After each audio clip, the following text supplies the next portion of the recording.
Bonjour à tous, bienvenue sur Investir en crypto, j'espère que vous allez bien. Dans cette vidéo, je vais vous parler de la crypto-monnaie Shiba Inu et je vais vous montrer selon moi quels seront les targets à aller chercher, que ce soit à la hausse ou à la baisse à très court terme. Donc, dans un premier temps, analysons de manière dézoomée pour voir où est-ce qu'on se situe. On voit que sur le moyen terme, on a effectivement une tendance baissière qui s'est prononcée. Vous voyez, entre le plus haut qu'on a ici au 0,408 $ et jusqu'au plus bas ici au 0,4017 $, on a clairement une tendance baissière. Tant bien même qu'on a cassé l'ancien point haut ici au 0,403 $, eh ben, on est quand même reparti à la baisse. Donc, il y a juste une chose qui pourrait être rassurante, on va dire, si on est plutôt haussier, que vous faites un achat sur cette crypto-monnaie, un long, eh bien, vous avez ici cette résistance, mais également ce support qui vous indique qu'on est pour le moment dans un canal haussier. Attention, on n'est pas à l'abri de partir à la baisse. Si on clôture en dessous de ce support, ça s'annonce pas vraiment bien pour le Shiba. Mais j'ai à vous montrer qu'on pourrait avoir toutes les raisons qui nous indiquent qu'on pourrait aller chercher cette clôture en dessous du support que je vous ai montré, tout simplement parce qu'on a une zone d'imbalance ici, une zone de plus de 87% à aller combler. Donc c'est conséquent et il y a toutes les raisons qui nous poussent à dire qu'on pourrait aller plus bas. Pour le moment, on n'a pas clôturé en dessous de ce support, donc pas d'inquiétude.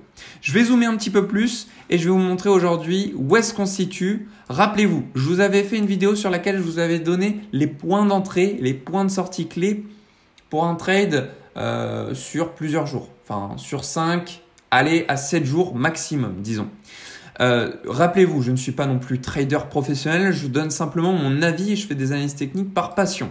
Donc juste là, on a effectivement été chercher cette zone-là des 0,402 $. Donc le prix d'entrée a été exécuté à la perfection, ça c'est parfait. Maintenant, il y a toutes nos chances à ce qu'on reparte à la hausse. Pourquoi ? Tout simplement parce que pour le moment, on n'a pas brisé cette zone de support et plus on avance, plus la zone de support, elle, monte. Donc, ça pourrait indiquer, pour moi en tout cas, c'est une protection. Si j'avais à mettre un stop loss pour le moment, je me positionnerais ici au 0,402 $, la plus basse mèche qu'on a pu avoir ici. Et pour me protéger tout simplement. Maintenant, je vais vous évaluer à court terme les potentiels targets à aller chercher à la hausse. Alors, suite à ce qu'on a pu faire ici, les potentiels targets à aller chercher à la hausse, ce sera ici la zone des 1,618 au 0,403 $. Alors pourquoi je vous dis ça? Tout simplement parce que ça correspond à notre extension de Fibonacci.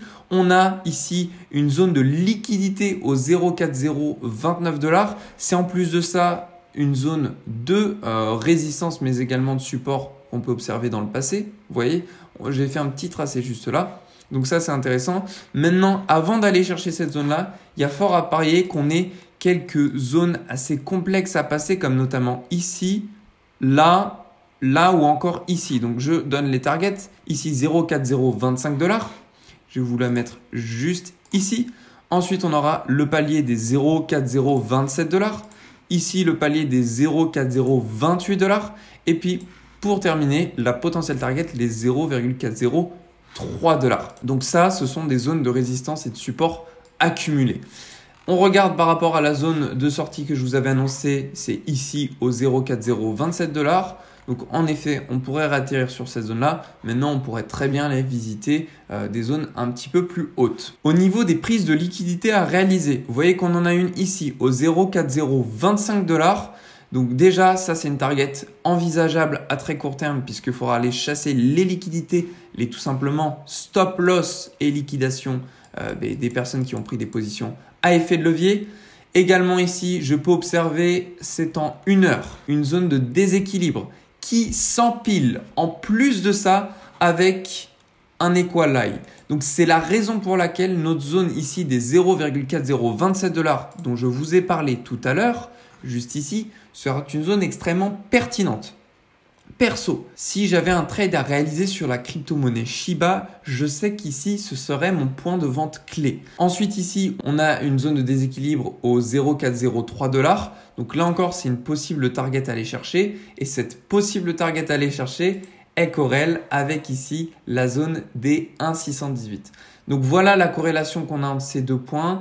C'est pour ça que moi je dirais les deux grosses targets à aller chercher à la hausse sur le court terme. Ce serait dans un premier temps ici les 0,4027 $. Et la deuxième target, les 0,403 $. Maintenant, bien évidemment, on n'est pas à l'abri de partir plus bas. Ce n'est pas impossible dans le sens où ici, au 0,402 $, on a une zone d'équalo, énormément de liquidité. Et en même temps, on a cette grosse zone d'imbalance dont je vous ai parlé tout à l'heure. Donc, il y a tous ces facteurs aussi à prendre en compte. Maintenant, sur le court terme, je crois dur comme fer au fait qu'on va remonter. Mais bien évidemment, restez vigilant à ce qui peut éventuellement se passer. Dernière petite chose très intéressante qui pourrait pousser la crypto Shiba à repartir à la hausse sur le très court terme, c'est qu'en une heure, vous voyez qu'ici, on a une divergence haussière. Un point bas ici, 28 février minuit, plus bas que son précédent 27 février 1h, tandis que là, on a une légère différence, point bas plus haut que son précédent. Donc cette divergence nous indique clairement qu'on a une puissance acheteuse et ce qui pourrait faire pousser le prix à la hausse. Je vous remercie d'avoir regardé cette vidéo, j'espère qu'elle a pu vous faire plaisir. N'hésitez pas à me dire dans les commentaires l'analyse que vous avez pu faire de votre côté et puis si vous avez également remarqué des choses dont je n'ai pas parlé. Je vous souhaite à tous une très belle journée, prenez soin de vous et on se retrouve dans la prochaine vidéo.